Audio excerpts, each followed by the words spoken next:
कैकेयी मैया बोली फिर मैं क्या करूं? मंथरा ने कहा कि कोप भवन में चले जाओ और महाराज से वरदान मांग लो, राम के लिए वनवास मांग लो, अपने भरत के लिए राज सत्ता। लेकिन ध्यान रहे, जब तक महाराज राम की सौगंध न ले ले तब तक मुख न खोलना, क्योंकि राम की सौगंध ले लेंगे फिर महाराज मुकर नहीं सकते। इतना सिखाई मां कैकेयी जाकर कोप भवन में बैठ गई। रात्रि में महाराज पूरी व्यवस्था सुदृढ़ कराकर सोचे कि जाकर कैकेयी को अपने मुख से यह संदेशा सुनाऊंगा। जैसे गए महल में और महाराज सुने कि कैकेयी कोप भवन में बैठी है, महाराज का शरीर कांपने लगा। कोप भवन सुनी सकुचेऊ राऊ। गए जाकर देखे मां कैकेयी नीचे बैठी थी। महाराज मनाने लगे, समझाने लगे, क्या हुआ, किसने तुम्हारा क्या बिगाड़ दिया, बताओ, उसको समाप्त कर दूंगा। मां कुछ बोले ही नहीं। महाराज सोचे कि राम को प्रेम करती है, यदि बोलूंगा कि कल राम का अभिषेक है तो प्रसन्न हो जाएगी। महाराज ने कहा, कैकेयी उठो, श्रृंगार धारण करो, तुम्हारी मनोकामना पूरी होने जा रही है। कल मैं प्रातः काल राम को युवराज बना रहा हूं, मैं बहुत प्रसन्न हूं, मांगो क्या वरदान चाहिए तुमको। कैकेयी मैया बोली, मांगो मांगो करते हैं, मेरे 2 वरदान आज तक आपके पास बाकी है, आज तक आपने दिया नहीं, क्या मांगो मांगो करते हैं। महाराज ने कहा, 2 क्या 4 मांग लो। और कहते कहते महाराज ने कहा, मैं राम की सौगंध लेता हूं कैकेयी, आप जो मांगोगी मैं आपको दूंगा। रघुकुल रीति सदा चली आई, प्राण जाई बरु वचन न जाई। जैसे महाराज ने श्री रघुनाथ जी की सौगंध ले ली, कैकेयी मैया उठ करके बैठी और बोली, महाराज मैं आपसे पहला वरदान मांग रही हूं, पहला वर। महाराज बोले, मांगो, शीघ्र मांगो। मां कहती हैं, सुनहु प्राण प्रिय भावत जी का। हे प्राण प्रियतम, मेरे हृदय के जो भा रहा है, पहला वरदान मांग रही हूं, देहु एक बर भरता ही टीका। मां ने कहा, राम के स्थान पर आप मेरे पुत्र भरत का राज तिलक करेंगे। चक्रवर्ती जी सुने तो कांप गए, पूरा शरीर स्तब्ध हो गए, मस्तिष्क शून्य में प्रवेश कर गया। अब महाराज का शरीर कांपने लगा कि पहला यदि ऐसा मांग लिया है तो दूसरा क्या मांगेगी। और आप दर्शन करिए, दूसरा वरदान मांगते समय मां का शरीर भी कांप रहा है।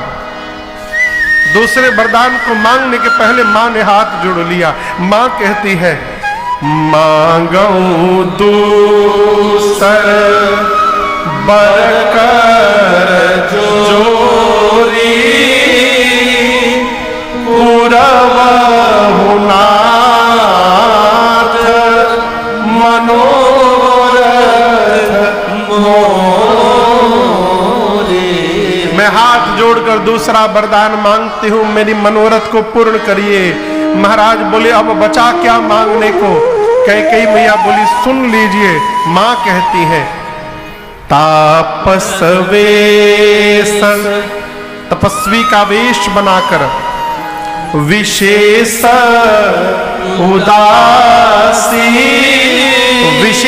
उदासीन व्रत का संकल्प लेकर। जैसे मां ने इतना कहा, महाराज सोचे कि लगता है कैकेयी कहना चाहती है भरत का राज तिलक करिए और आप तपस्वी का वेश बना करके वन में चले जाइए। महाराज मन ही मन बन जाने को तैयार हो गए। तब तक कैकेयी मां ने कहा आप नहीं। महाराज बोले फिर कौन? बोली 14 बरिस राम वनवासी।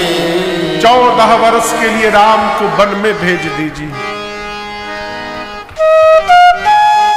हाथी जब बूढ़ा हो जाए, हाथी बूढ़ा हो जाए और उसके शरीर में जब बल नहीं रहता और उस समय हाथी के सामने आकर युवान सिंह जब दहाड़ मारता है, उस समय उस हाथी की जो मनोदशा होती है, उसी दशा में महाराज प्रवेश कर गए।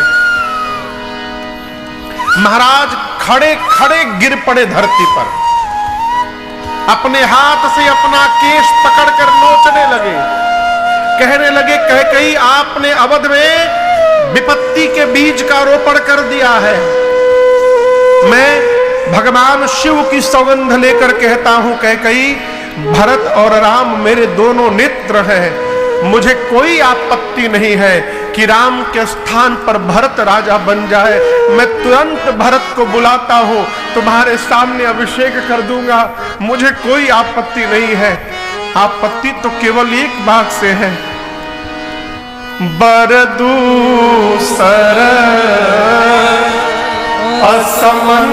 असमंजस मांगा।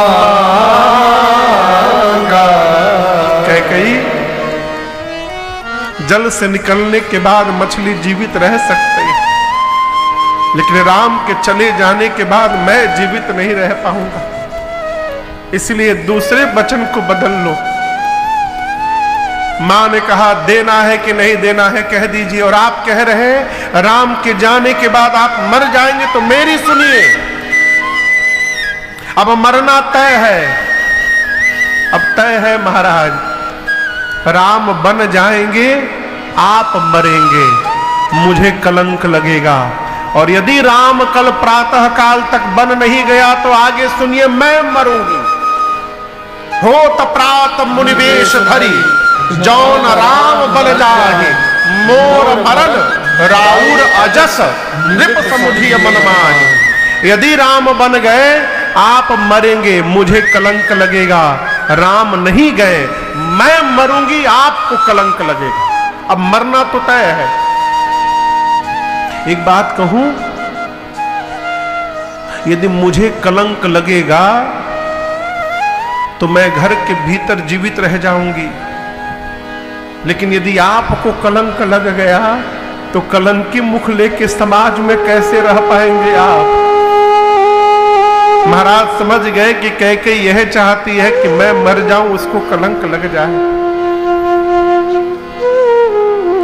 पूरी रात महाराज उसी कोप भवन में पड़े रहे। दशा कैसी है, जैसे किसी पक्षी के दोनों पंख काट दिए जाए, उड़ना चाहे लेकिन उड़